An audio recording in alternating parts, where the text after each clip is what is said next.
Hi folks, who do we perform for? That's a leading question that I'm going to return to at the end of this video. This is a video all about a slippery concept in European classical music, and other genres too, often referred to as the composer's intentions. The idea that a composer wants a particular thing when you perform their piece, and that we should follow that as closely as we can. Critiques of this concept circulated among the new musicology starting around the 1980s. This video will present those critiques and some reactions to them. Following the composer's intentions seems like an innocent enough idea, but what about if we don't know exactly what the composer wanted? What if we use that concept, the composer wanted this, so you shouldn't change that, what if we use that to limit performers' creativity? And what about if the composer is still alive and here with us to clarify what they actually want? Perhaps even further and most radical of all, what if we just viewed the composer's interpretation as one possible option among many others? Yes, this video will be trying to cover a lot, so let's get into it. Look in my eyes, what do you see? A cult of musicology.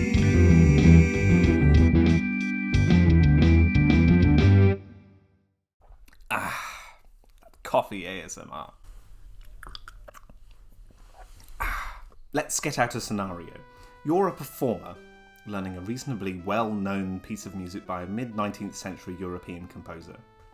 The information you have to learn the piece is the musical score, with traditional style notation, and you might investigate recordings from other performers.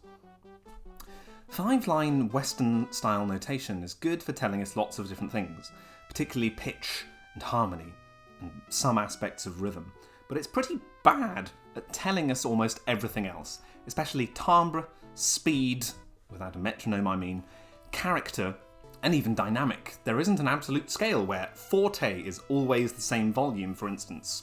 Scores don't contain decibel levels like they would metronome markings, for instance. This ambiguity in the scores themselves is often an area for creativity, where performers can interpret and decide for themselves what decisions they would like to make along these parameters. Daniel Leach Wilkinson has written, "It seems increasingly obvious that Western classical music is essentially an oral culture, imagining itself to be a written culture. Musicians learn their craft via practical one-to-one studio teaching, supplemented by workshops, masterclasses and rehearsals, in which beliefs about how scores should be played are passed on orally and by example, sharing the assumption that notation already encodes most of the information one needs from the past about how the music should sound." These are the kind of conventions built around styles of music, that there are certain ways you play particular composers, and that you shouldn't deviate away from that you shouldn't be overly flexible with your tempo in, say, Mozart, but that you can do so in Debussy. There's no real musical reason for this, and Debussy's scores don't contain instructions to play this way any more or less than Mozart's, but it is a tradition and an expectation of performance. But what about if performers want to be even more creative than that, to change tempo around completely, to repeat sections of music, or to play on different instruments, like synthesizers, or to play concerto cadenzas that are in a different style to the original concerto? There's nothing stopping performers doing any of these things, of course, but there is a convention that there is something wrong with doing them, that in doing so you would be going against the composer's intentions. This attitude goes, the composer wrote down exactly what they wanted, and you should execute that as precisely as possible. The composer was a genius, and it is not the position of performers to think that they can alter the genius's composition, since they cannot pretend to understand it as fully as the genius composer did. Oh hey, if you like this topic, why not check out my video on genius? In other words, the figure of the brilliant composer becomes a kind of limit to what performers can actually do. It's a very rigid definition of what composers do and what performers do, and it doesn't necessarily hold up historically, performers being far more creative with set works and with a far more creative role in general. Here's a case study from a corner of classical music performance and scholarship that has in so many ways challenged but also embraced the concept of composers' intentions, that of historically informed performance, or HIP, for short. Now, I'm not a historically informed performance scholar, okay? I'm providing an overview. But historically informed performance, in a nutshell, is based on the observation that the instruments and the ways of playing that you see in a modern-day concert hall are not necessarily the same ones that were used at the time when many composers were writing their pieces. That is, not only were people like J.S. Bach not using a piano, but they were also writing for very different versions of woodwind and brass instruments, and even the string instruments would have been played in a very different style. Hip entered the arena of classical performance really in the 20th century, initially as a kind of interesting experiment. What would it sound like if we tried to recreate these instruments and these styles of playing? That resulted in, frankly, many exciting recordings. Exciting because the familiar repertoire that everyone thought they knew so well could suddenly sound so, well, otherworldly and unusual. The movement thrives today, and it's a fantastic way of injecting life into pieces that listeners might know very well, and also to explore less well-known repertoire. Where hip becomes a bit of a problem is the opposite extreme, however.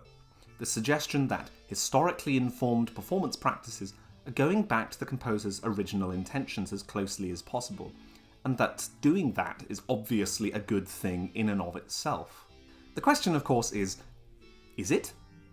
Modern instruments exist for a reason. They're often easier to play, certainly in terms of tuning, than their older counterparts. That doesn't mean that the older instruments can't play in tune, they just require a very different playing technique to do so. And why does it objectively matter if a performance is as close as possible to the first performances that the composer might have had in mind when they were writing the piece in the first place? The answer, surely, is that it doesn't matter aesthetically. It's an interesting perspective, and often a revealing way of playing the pieces, but being closer to the original doesn't necessarily make it better. To believe that it does requires a very strong investment in the genius composer myth. Richard Taruskin has written brilliantly on this question, asserting that in most cases the author's intention is not something that we can actually access in any kind of useful way. Entertainingly, as Taruskin's writing always is, he's dubbed this the War of the Buffoons. He writes, "In many, if not most instances, composers do not even have the intentions we would like to ascertain. And I am not even talking about what are sometimes called high-level versus low-level intentions, that is, specific intentions with regard to individual pieces, as opposed to assumptions based on prevailing conditions that the composer took for granted. No, I mean something even more fundamental, that composing concerns are different from performing concerns, and that once the piece is finished, the composer regards it and relates to it either as a performer if he is one, or else simply as a listener. With problems in the limits of notation, and the detective work that encompasses so much of historically informed performance, questions of composers' intentions often arise when we don't know them for sure, where there are ambiguities or unclear aspects of a piece. But what about the opposite extreme? What about when the composer is still alive and can tell us exactly how they want a piece to sound and what they want the piece to mean?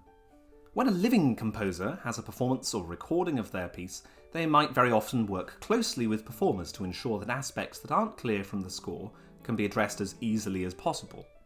It's also the case that a composer might correct or revise aspects of their score based on feedback from the performers. There's nothing new or modern about this, of course. Composers have always worked closely with their performers. The difference now is that when we place so much reverence on the music of composers who are no longer with us, that this kind of dialogue with the composer is highly unusual. Still, performers do sometimes still choose to depart from the composer's score and to place their own interpretation on it. It's also possible to challenge whether the question of intentions, as I've been talking about in this video so far, really applies to living composers at all. Whether their participation really upends the sanctified and distant relationship that exists between performer and composer elsewhere in music, so it breaks down some of those boundaries potentially. So far that's all been about how the composer's intentions apply to performance, but there's one final and really important aspect of how it relates to music more broadly too, that of interpretation, what the music might mean. Whoop-de-doo! What does it all mean, Basil? This discussion could be applied to any art form, but here we're focusing on European classical music.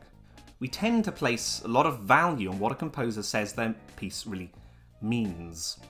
So if they've ever written down in a diary or a letter or a program note, it means this, it tells this story.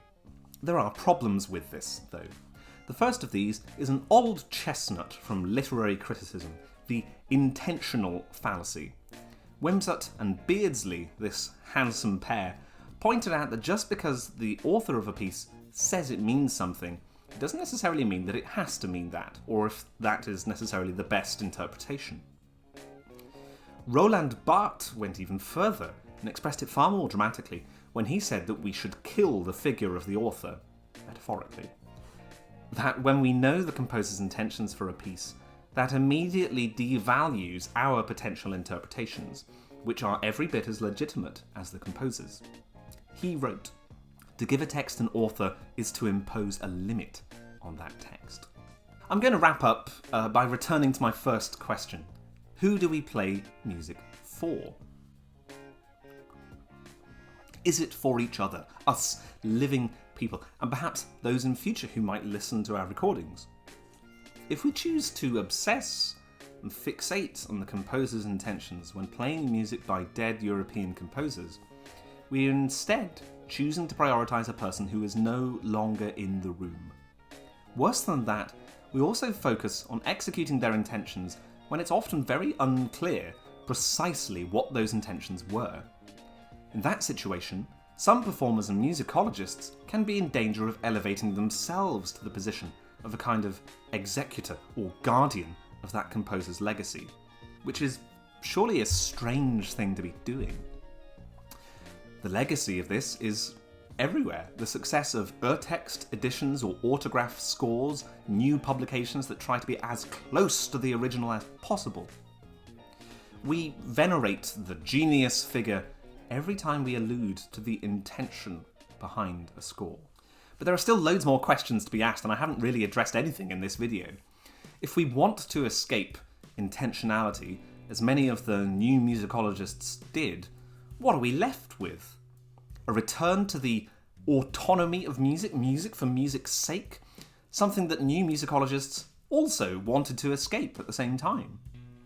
Ethan Heimo has argued that if we want to avoid intentionality, then anyone analysing music simply declares themselves as the new authority figure. So there aren't clear answers to this, or how far we go in deconstructing these things. I think if you're going to take anything away from this video, as an introduction, I would just say, have faith in performers' interpretations. We can be creative with music. You know, in many other genres, remixing and being creative with pre-existing music is entirely normal, and we really ought to bring something of that to European classical music. Okay, thanks for watching. There's so much more to be said about this subject. Check out the description for suggestions for further reading. Like, subscribe, and let me know your requests for video topics. Okay, thanks, bye.